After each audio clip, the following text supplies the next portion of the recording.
जनक जी और हमारी प्यारी प्यारी रिकॉर्डिंग कर रहे हैं भाई पारस जी कुम्हेर वाले। अरे चल गोरी तन सैर कराए दूं राजस्थान हमारे की डीग भरतपुर वाले की।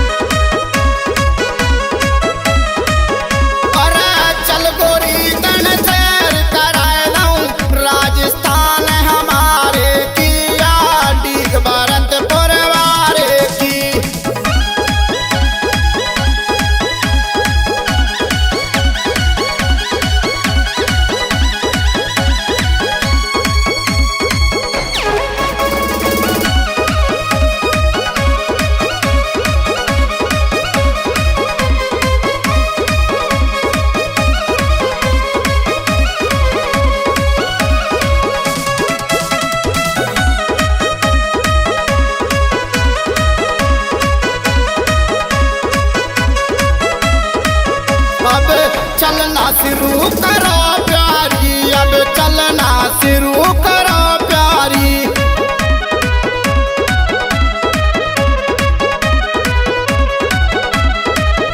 कामा देखो भोजन थाली, कामा देखो भोजन थाली।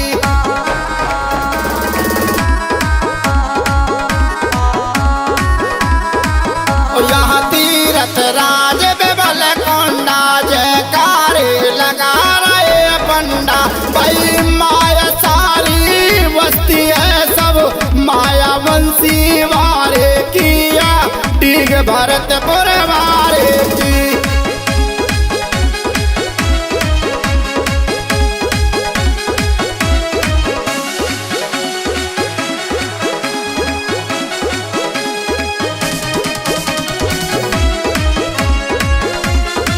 योद्धा डीजे बजरो भैया होडल वाला राहुल भोंगरा वाले राहुल डागर।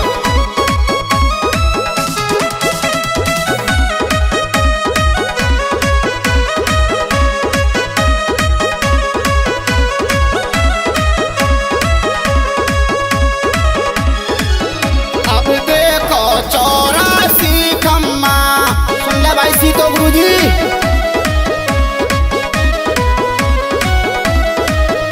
अब देखो 84 खम्मा अब मेरे करेगी जगदम्मा।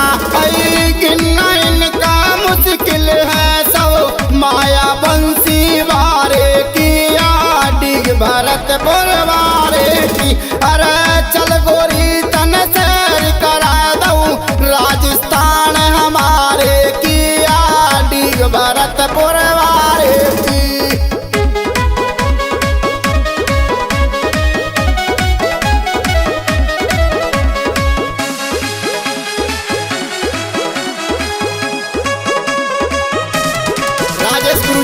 बड़े लहरा से नाचने हमारे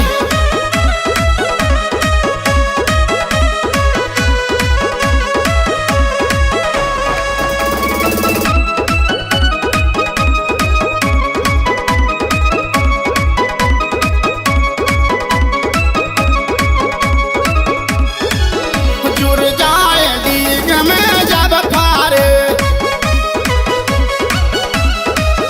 जुड़ जाए डीग में जब फारे दुनिया भर के आमे द्वारे।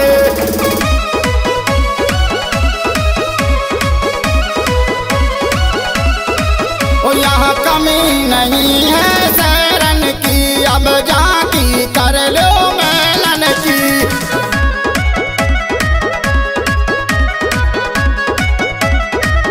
यहाँ कमी नहीं है शरण की, अब जाकी कर लो मेलन की। बैला का तो पदरिया बुर्जन पे पेश पर ना